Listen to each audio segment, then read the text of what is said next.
বন্ধ হয়ে পড়ে আছে এক সময়ের ব্যস্তময় মিল, যার ধান ভাঙা ও তেল উৎপাদনের আওয়াজে মুখরিত ছিল এই এলাকা। যা চালু ও বন্ধের সময় বাজানো হতো হুইসেল, যার শব্দ শোনা যেত দূর দূরান্ত পর্যন্ত। মিল যতক্ষণ চলত ততক্ষণ ওই এলাকার মাটি পর্যন্ত কাঁপত। কিন্তু আজ যন্ত্রাংশে মরিচার ছাপ। দীর্ঘ 40 বছর যাবৎ এমন নিস্তব্ধ হয়ে পড়ে আছে ঝালকাঠির Mohammadia rice and oil mills.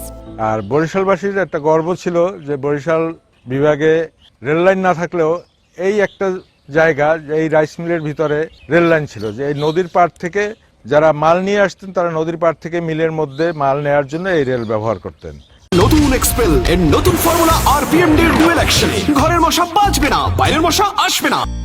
আর সকালবেলা যখন এই মিলটা চালু হতো তখন একটা হুইসেল বাজানো হতো, যে হুইসেলটা সারা নলছিটি থেকেই শোনা যেত, ইভেন ঝালকাঠি শহর থেকেও এই হুইসেলের শব্দ শোনা যেত। 11 বিঘা সম্পত্তির উপরে প্রতিষ্ঠিত Mohammadia rice and oil mill ছিল একটি বাণিজ্যিক উদ্যোগ। পাকিস্তানি শাসনামলে উপমহাদেশের ইতিহাসে যে কটি রাইস অয়েল মিলের নাম পাওয়া যায়, Mohammadia rice and oil mill তার মধ্যে অন্যতম। তখনকার সময় এই মিলেরই উৎপাদিত চাল, ডাল, আটা ও তেলের সুখ্যাতি ছড়িয়ে পড়ে দেশের গণ্ডি পেরিয়ে বিদেশেও।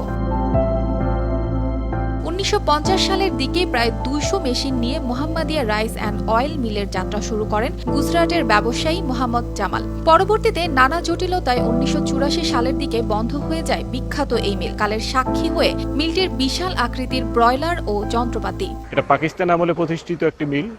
এই দক্ষিণ এশিয়ার অন্যতম বৃহৎ মিল হিসেবে এটাকে বলা হতো।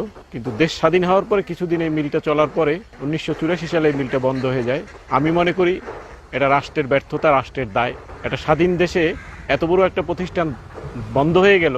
এটা রাষ্ট্র উদ্যোগী হলে এটা থেকে অনেক মানুষ সুবিধা নিতে পারত। এই মিলের পাশেই ছিল ছোট্ট নদী বন্দর। মিল থেকে উৎপাদিত পণ্য জাহাজের সরবরাহের জন্য নদীর ঘাট পর্যন্ত তৈরি হয় রেল লাইন। প্রতিষ্ঠার কিছুদিনের মধ্যেই মিলটি একটি লাভজনক শিল্পে পরিণত হয়। 60 থেকে 70 দশকের মধ্যে মিলে প্রায় 5 শতাধিক শ্রমিক কাজ করত। মিলটিতে বড় ধাক্কা আসে 1971 সালের বাংলাদেশ পাকিস্তান যুদ্ধের পরে। 1975 সালের পর থেকে মিলটির লোকসান শুরু হয়। 1974 সালে মিলের মালিক মোহাম্মদ জামালের মৃত্যুর পর তার ছেলে মোহাম্মদ আমিন আনোয়ার মিলটির দায়িত্বভার গ্রহণ করেন। কিন্তু 1975 সালের পর থেকে আধুনিকতার সাথে পাল্লা দিতে না পারার কারণে লোকসানের মুখে পড়ে। বুঝ হওয়ার পর থেকে মিল আর চলে না কোনো সময়। আমি দেখছি এই মিলের মেশিন পার্টসপাতি এলোমেলোভাবে পড়া, তারপর কিছু হয়তো মানুষে নিয়ে গেছে, এখনো কিছু ধ্বংসাবশেষ সেখানে আছে। মিল বন্ধ না হলে কর্মসংস্থানের পাশাপাশি চাল, ডাল, আটা ও ভোজ্য তেলের স্থানীয় যে চাহিদা রয়েছে তার সিংহভাগ সেখান থেকেই মেটানো সম্ভব হতো বলে মনে করছেন স্থানীয়রা। মিলটির একমাত্র মালিক আমিন আনোয়ারও করোনায় আক্রান্ত হয়ে 2020 সালে মারা যান। এরপর তার স্ত্রী ইসরাত আমিন স্বামীর সম্পত্তি দেখাশোনা করে আসছেন। তিনি শ্বশুরের প্রতিষ্ঠিত মিলটির সম্পত্তি দেখাশোনার পাশাপাশি এখনো এর স্মৃতি আঁকড়ে বেঁচে আছেন। সুযোগ পেলে স্থানীয়দের জন্য আবারও নতুন কর্মসংস্থানের ব্যবস্থা করতে আগ্রহী তিনি। এটা আমাকে সহযোগিতা করার জন্য আপনার হোক, মাননীয় প্রধানমন্ত্রী হোক, আমাদের যদি সহযোগিতা করেন তা আমি আবার এটাকে সুন্দরভাবে এটা বাস্তবায়নে আনতে পারি এবং এখানে স্থানীয় কিছু মানুষ যারা অসহায় আছে তারা মানে উপকৃত হবে। Mohammadia oil and rice mill মূলত আমার দাদা মোহাম্মদ জামাল উনি প্রতিষ্ঠা করেন 1950 সালে। এরপরে ওনার মৃত্যুর পরে আমার বাবা মালিক মোহাম্মদ আমিন আনোয়ার উনি এই সম্পত্তি দেখাশোনা করেন। এটা মূলত ধানের চাল, আটা, সরিষার তেল, নারিকেল তেল উৎপাদিত হতো। মামলা জটিলতা শেষ করে নতুন উদ্যমে মিলটি আবারও চালু করতে চাইলে প্রয়োজনীয় সরকারি সহযোগিতার কথা জানান উপজেলা নির্বাহী কর্মকর্তা। Mohammadia oil and rice mill এটা একটা প্রাচীন প্রতিষ্ঠান, আমরা শুনেছি।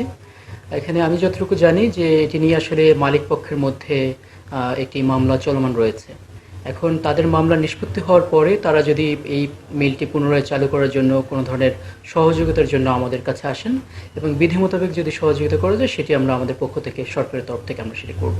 মামলার জটিলতা কাটিয়ে সরকারি সহযোগিতায় মিলটি চালু করা হলে দেশের বাণিজ্যিক অর্থনৈতিক লাভসহ শতাধিক মানুষের কর্মসংস্থান হবে বলে মনে করেন এলাকাবাসী। News desk, RTV।